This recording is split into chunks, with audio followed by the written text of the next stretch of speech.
వినూత్నమైన కార్యక్రమానికి శ్రీకారం చుట్టడం జరిగింది మా సిపి గారు బాక్షి గారి ఆధ్వర్యంలో. ఎందుకంటే ప్రతి సందర్భంలోని కూడా మహిళలకు అవగాహన కల్పిస్తున్నాము, స్కూల్లో పిల్లలకు అవగాహన కల్పిస్తున్నాము ఈ పోక్సో యాక్ట్ గురించి, అన్ని యాక్టుల గురించి. కానీ ఈ పోక్సో యాక్ట్ వల్ల కానీ ఇప్పుడున్న అంటే ఆడపిల్లల మీద అఘాయిత్యాలు చేయడం వల్ల, క్షణికావేశంలో ఆడపిల్లలు జోలికి వెళ్ళడం వల్ల, వాళ్ళ మీద చెయ్యటం వల్ల చాలామంది విద్యార్థుల తాలూకా జీవితాలు కూడా పాడవుతున్నాయి. చాలామంది విద్యార్థులు తమ జీవితాలు జైలు పాలు చేసుకునే సందర్భం. అదేవిధంగా వాటిని తట్టుకోలేక కొంతమంది తల్లిదండ్రులు కూడా సూసైడ్లు చేసుకునే పరిస్థితులు కూడా చాలా మ్యాక్సిమం అందరినీ చూస్తున్నాం. ఈ నేపథ్యంలో కంపల్సరీగా ఒక చట్టాల మీద అవగాహన అన్నది పిల్లలకి రావాలి, ముఖ్యంగా మగపిల్లలకి రావాలి.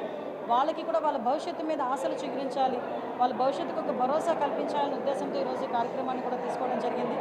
మాకు మా కార్యక్రమానికి ఒకటే ఈరోజు ఏదైతే నారా లోకేష్ గారు మేము అపోజిషన్లో ఉండేటప్పుడు ఆయన పాదయాత్ర చేస్తున్నప్పుడు ఉన్న సంఘటనలు బేస్ చేసుకొని ఒక కరిక్యులం అన్నది మనకి సిస్టంలో రావాలి, విద్యా వ్యవస్థలో రావాలి అని చెప్పి ఆయన కోరుకున్నారు.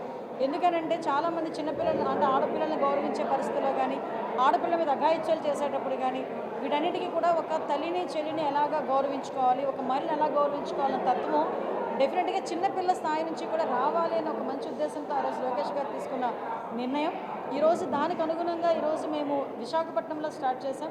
ఈరోజు అందుకే వైస్ ఛాన్సలర్ గారిని కూడా ఇక్కడికి రప్పించడం జరిగింది, ఒక ఇంటలెక్చువల్ని కూడా రప్పించడం జరిగింది.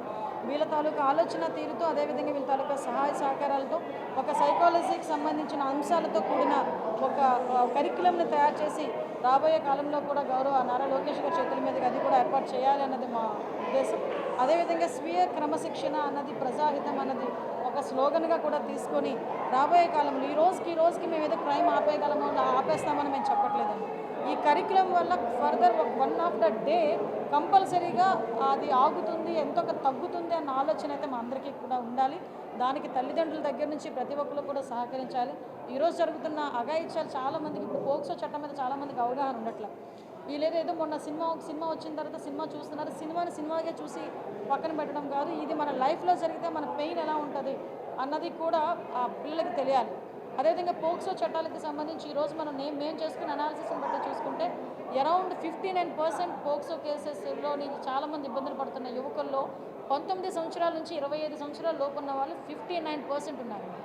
అదేవిధంగా చిన్నపిల్లలు వాళ్ళు కూడా మైనర్లు, అబ్బాయిలు కూడా మైనర్లు ఉన్న వాళ్ళు అరౌండ్ 20% ఉన్నారు. అది టెక్నికల్గా జరుగుతుందా, నాన్ టెక్నికల్గా జరుగుతుందా అన్నది పక్కన పెడితే, అది నిజంగా అమ్మాయి అంటే 16 సంవత్సరాలు 15 సంవత్సరాల అమ్మాయి ఏదో లవ్ ఆ బేస్ మీద వెళ్ళినా కూడా అమ్మాయి మీద సెక్షువల్ అసాల్ట్ జరిగితే డెఫినెట్గా పోక్సో కేసు అనేది రిఫ్లెక్ట్ అవుతుంది. సో నేనేంటంటే మిమ్మల్ని అందరినీ కూడా నేను కోరుకునేది ఒకటే, ఈరోజు మన అందరికీ కూడా సమాజంలో ఒక బాధ్యత ఉంది. మన సొసైటీ రేపొద్దు మన పిల్లలు కూడా మన భవిష్యత్తు కూడా ఉంది.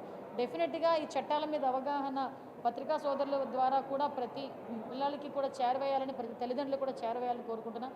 ఈరోజు చాలామంది ఏమనుకుంటారంటే ఎప్పుడో కోర్టులో పడతాయి, కోర్టులు ఎప్పుడో తేలుస్తాయి, మాకెందుకులే శిక్షలు పడతాయి, అప్పటికి ఎవరికి తెలిసిలే అన్న ఫీలింగ్లో చాలామంది ఉండేవారు. కానీ ఈరోజు పరిస్థితి ఏంటంటే పోక్సో చట్టాలకి డెఫినెట్గా కంపల్సరీగా ప్రతి ఒక్క చోట కూడా స్పెషల్ కోర్ట్స్ ఉన్నాయి. ఇమీడియట్గా జడ్జెస్ అందరూ కూడా చాలా తొందరగా కూడా కన్విక్షన్ ఇస్తున్నారు. మీకు రీసెంట్గా విజయనగరం జిల్లా చాలా సందర్భాల్లో చెప్తూ ఉంటాను, మీకు 25 సంవత్సరాల కన్విక్షన్. ఒక 6 ఏళ్ళ చిన్న పాప మీద సెక్షువల్ అసాల్ట్ జరిగితే వితిన్ అతను బెయిల్ రాకుండానే బయటకు వచ్చిన పరిస్థితి.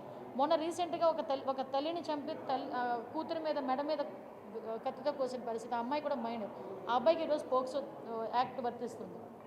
సో ఇలాంటి సిచ్యువేషన్స్ ఆఖరికి ఈరోజు నేను ఈ మీటింగ్కి రావడానికి కొంత స్టడీ చేస్తే ఆ 18 ఇయర్స్ లోపు పిల్లలు కనీసం ఆ వీడియోస్ ఏదో పోర్నోగ్రఫీ సంబంధించిన వీడియోస్ కూడా డౌన్లోడ్ చేసినా కూడా ఐటీ 67B ప్రకారం అది కూడా తప్పే.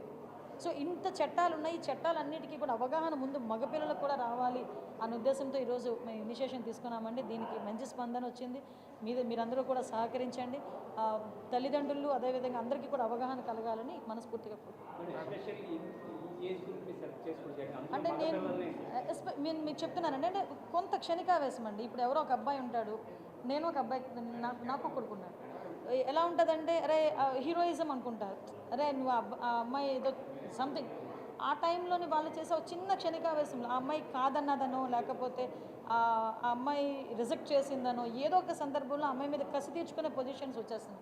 అరే ఆ ఒక్క క్షణం నువ్వు పక్కన పెట్టి మంచి తీరులో ఆలోచన చేసుకుంటే నీ భవిష్యత్తు ఎలా ఉంటుంది? అదర్వైజ్ నువ్వు ఇంచుమించు 25 సంవత్సరాలు 30 సంవత్సరాలు జైలుకి కన్ఫైన్ అయిపోవాల్సిన పరిస్థితి వస్తుంది. ఇందులో మనం అబ్జర్వ్ చేసుకుంటే అమ్మాయిలు ఎంత బాధపడుతున్నారో అబ్బాయిల తల్లికి తల్లిదండ్రులు అబ్బాయిల తల్లికి జీవితాలు కూడా అంతే నాశనం అవుతున్నాయి. సో ఇది రెండు కూడా బ్యాలెన్స్ చేయాలని ఒకే ఒక కాన్సెప్ట్తో మేము ఈరోజు తీసుకోవడం జరిగిందండి. దీనికి మీరందరూ కూడా సహకరించినందుకు థ్యాంక్ యూ సో మచ్. చేస్తామండి.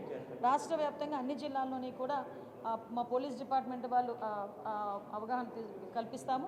అదేవిధంగా స్టేట్ లెవెల్లో కూడా గౌరవ నారా లోకేష్ గారితో కూడా ఒక మ్యాసివ్ ప్రోగ్రామ్ కూడా చేయడానికి ఆలోచన.